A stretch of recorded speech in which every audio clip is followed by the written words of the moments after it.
What is going on, YouTube? Today is going to be a different video than what I normally post, but it's still going to be a DIY, so stay tuned. And it's about this family mobile Toyota Highlander. This one's a 2015 model. And if you can guess what we're going to do today, yeah, that's exactly what we're going to do. I'm going to change the rotors and brake pads on my 2015 Toyota Highlander XLE. Model don't matter, they're all the same. And I think this applies for Toyota Sienna as well. Might be wrong, but hey, same part number, same everything, so I think they're about the same. That being said, let's get going. We're gonna take the wheels off, and then the caliper, and then the rotors. We're gonna need some tools. I'm gonna let you know exactly what you need. First, you gotta go in the back. Respect for bikers. Locate the back of your junk. You go here, and under this piece right here, you should see the lock nut wrench. Looks like this. Second, you need some of this shit,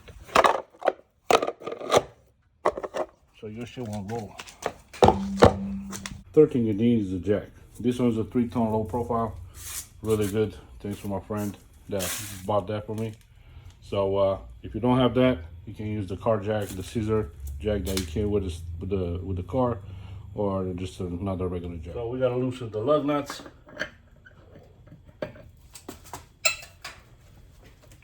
You can use the impact, you can use your pure strength, or you can just do this. Another thing you need is the jack stands. Those are 3-ton, should work just fine. You gotta locate where you're gonna jack it up and where you're gonna put the jack stand. Once you found the spot, start jacking it up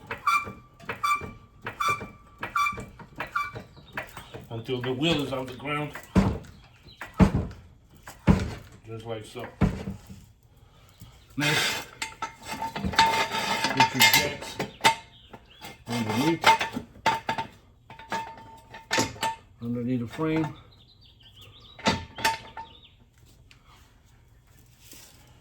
And you can lower it. There you go, just like so. As you guys can see, the wheel is still off the ground. All the lug nuts. If you have a impact gun, would make my life much easier, but I don't have one. So I'm just gonna do it like this until everything is out. Remove the wheel and place it under the car. For this job, you'll need a 14 and a 17. 14 is for those bolts holding the caliper slide. And the 17 is for those bolts in the back that actually hold the whole caliper in place, because we'll need to take it off so we can take this off. And of course, you'll need the brake pads. I'm using this Wagner QS, and the part number on this is ZD1324. It's for the front, and the rotors, they're right there. I'm gonna put the parts in the description. Let's get started. Where's those bolts?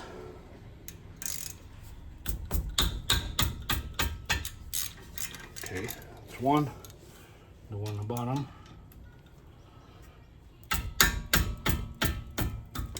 Okay. Those should come out pretty easy. Okay. Once we got the cylinders out, inspect them, clean them as much as you can. And also, what I would recommend is have a bungee and hang it up here on a shock. Get yourself a nice little bungee and put it through somewhere where it's gonna be out of the way, but also it's not gonna put a whole lot of pressure on the caliper, on the brake line. So keep it like that, suspended, should be good. Now we gotta take out the pads. Oh yes. Those little springs you can reuse, or the new kit is gonna come with new ones. So and just get those spring clips out. Ooh, wondering why. Look at this. And this actually the I think it's an alert or something like that for the pad that tells you need to be changed. I did not hear that shit going off, and until I heard a whole freaking brake making noise. So yeah, look for the sound. Those are pretty much. It has 1/32 until it hit the metal. So new ones. Remove the spring, the clips with a screwdriver. I'm gonna put the new ones in.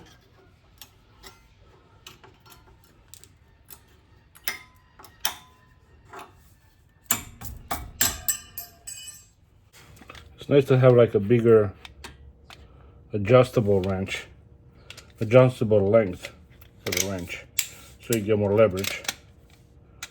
So I'm gonna do that with this one.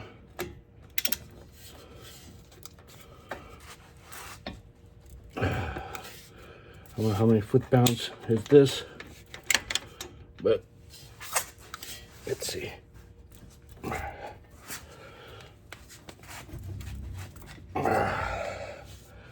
I'm gonna have to go on the floor and pull down on it. We're gonna make the process a little bit more interesting. Okay, there you go. That's one. Can push this one out easier than pull it. If I can. Ah, damn, it's hard.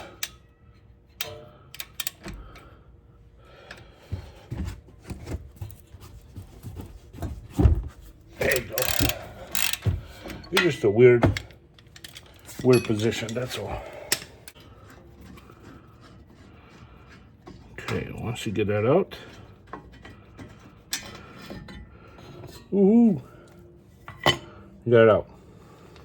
Once the bracket is out, pretty much it's ready to go. You just gotta grab one smacker, either smacker 1 or smacker 2, and go to town on it.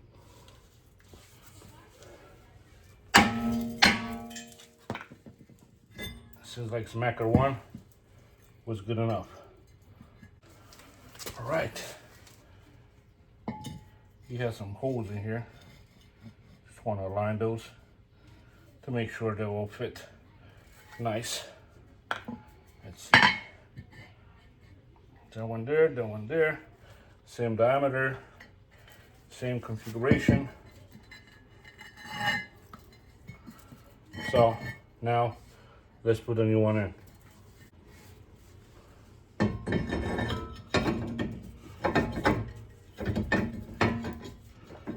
Okay.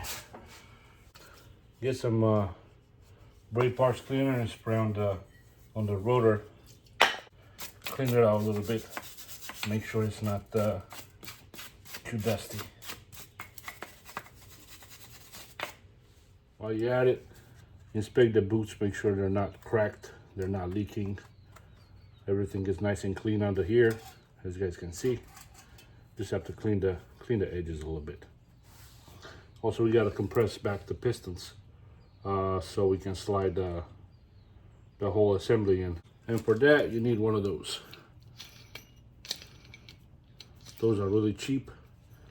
You can find them on any auto store. Use one of those old brake pads.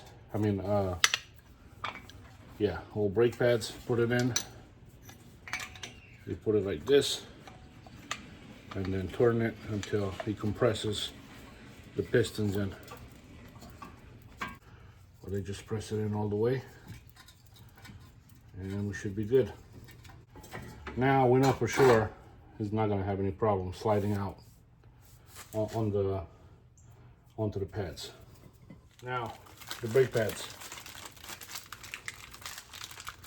Seems like the kit came in with everything we need. We got the pads left and right, and also we have the clips that we're gonna add to it.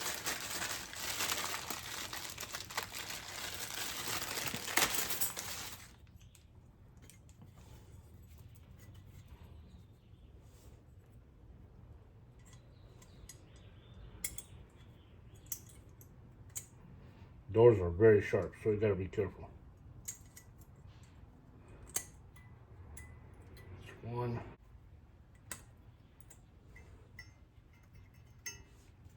Put that in, and then slide in the brake pad. Instead of struggling, keep it all in place like this. Basically, pretty much that's how you do on the other side, and also on the other side of the rail. Once you got that placed in, then just go ahead and put it back and bolt it in place.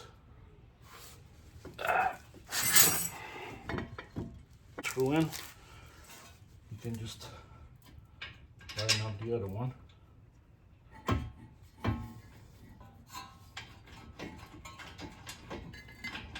Crank them on, and this one should be good in place. Now torque it to specs, if you know them.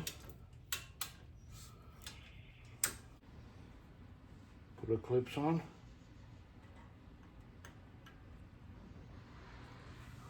One there.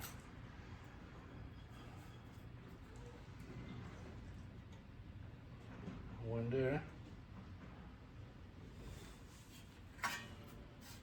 Put this on.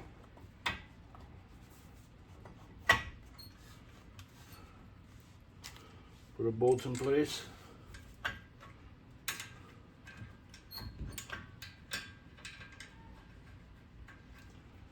And tighten everything up. Once everything is tight, take the wheel and put it back. Okay. Get everything out of here. Don't forget a bungee. And then you're gonna have a surprise later.